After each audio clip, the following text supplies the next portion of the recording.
Hi guys, this is video 2 of chapter 10. There is always a contention between the classicals and the Keynesian points of view on everything. They're pretty much polar opposite. If one says left, the other one says right. If one says white, the other one says black, etc., etc. They're just completely in reverse, and you will find that that is also the case when it comes to their points of view on what the aggregate supply looks like. Now this one is from the classical perspective.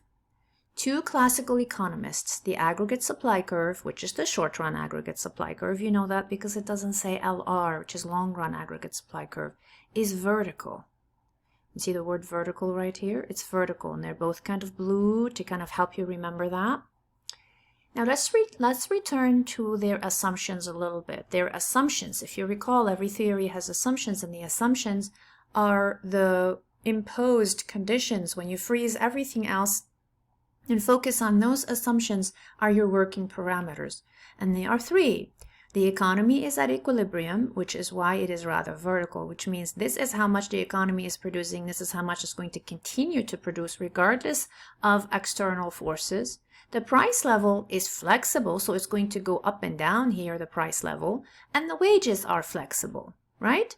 So those are their ideas, and to help you remember, you have an image of balance to help you think equilibrium. You have a chameleon because it changes, and you have wages that are varied for different people and at different times. Now here's the argument that they make. The economy is pretty much at equilibrium, no worries, even when the price level changes, because when the price level changes, businesses or employers have the flexibility to adjust the wages over here according to the price level. So, for instance, if the price level drops from this here down to here, and let's say this is a reduction of a third. So there's 33% drop here in the price level. Let's just assume. Let's say it goes from 300 to 200 and you have that 33% drop. Well, what can businesses do? What businesses can do is they can slash wages by a third. So if they're paying $21 an hour, they can pay $14 an hour. And by doing that, they adjust according to the price level. Therefore, they can continue to produce the same amount of units. Well, okay, mathematically that makes sense. Is this how it works? Let's be honest. If you tell workers, oh, by the way, your real income isn't going to change because, yeah, I'm going to slash your wages by a third, but so has inflation dropped by a third. So what are you worried about? You're saving on all the prices around you, therefore your real income is the same. So it's not going to bother you that I am slashing your wages to compensate for that, so we can all continue on producing the same as before. I promise you, people have no concept of what real wages are. They don't think that way. They really just feel that you reduced my pay, but you're expecting me to work as hard as ever. Will that impact productivity? Probably, because the psychology of the worker is very important.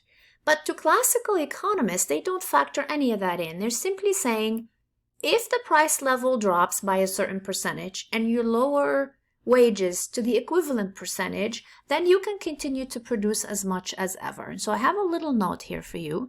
Aggregate demand shifts compensate for price level changes.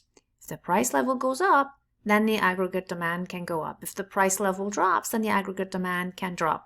The aggregate supply doesn't have to do anything. It can sit pretty and not be impacted by it. Wages can be adjusted accordingly without hurting productivity. And wages, as in wages, here, adjusted to the price level. This is the classical point of view. Now, what is the Keynesian point of view? So here's the Keynesian point of view.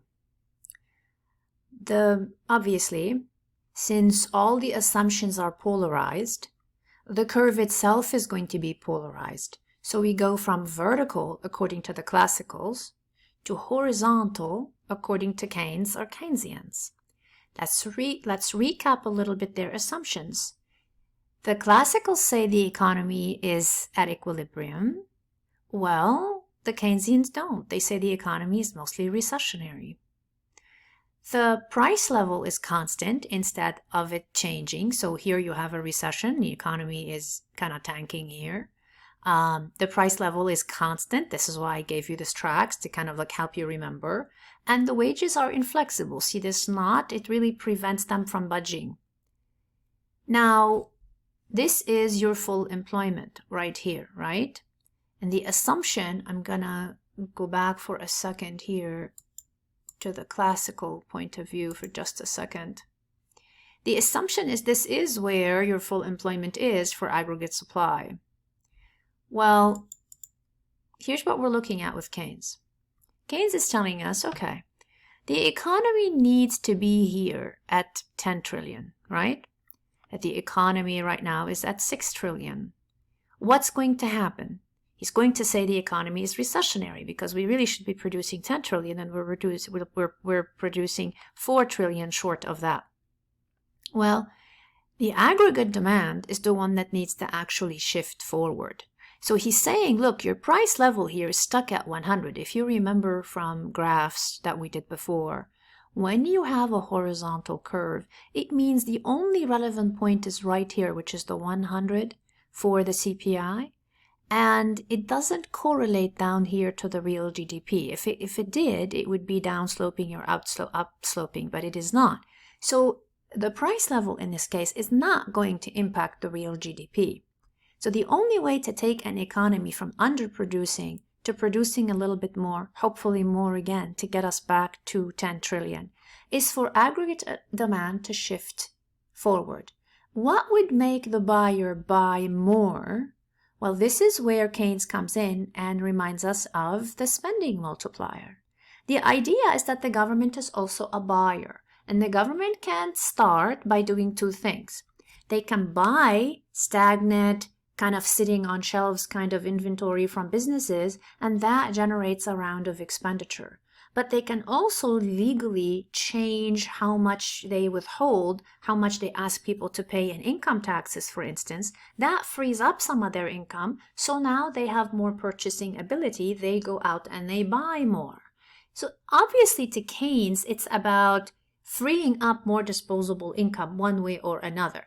The government can do direct spending by increasing that autonomous spending that we talked about before, and the individuals can have more disposable income if the government can actually adjust their taxes. And those two, if you have more disposable income, it will raise the marginal propensity to consume. That will raise the multiplier. If the government comes in and injects money into the economy via stimulus, now you have also autonomous spending that's rising, and the combination of those two together, one multiplied by the other, increases the real GDP. So for instance, looking at this, if we had a multiplier of maybe 3, then the aggregate demand curve can move another time, shift and land right here where full employment is and pull the economy out of a recession.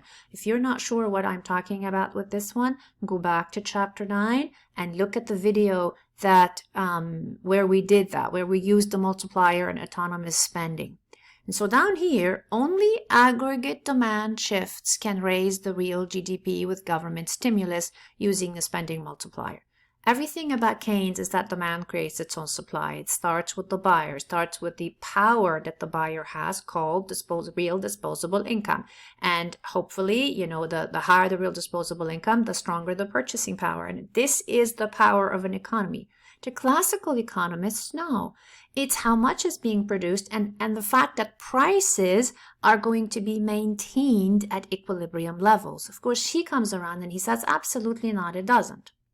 So as you can see, there is definitely a complete 180-degree differentiation between what Keynes thinks in Keynesians and between what the classicals think. Completely polar opposite. I'm going to stop the video right here, and then I'm going to come back with video 3 and discuss the last 2 points with you. For now, you guys have a great one.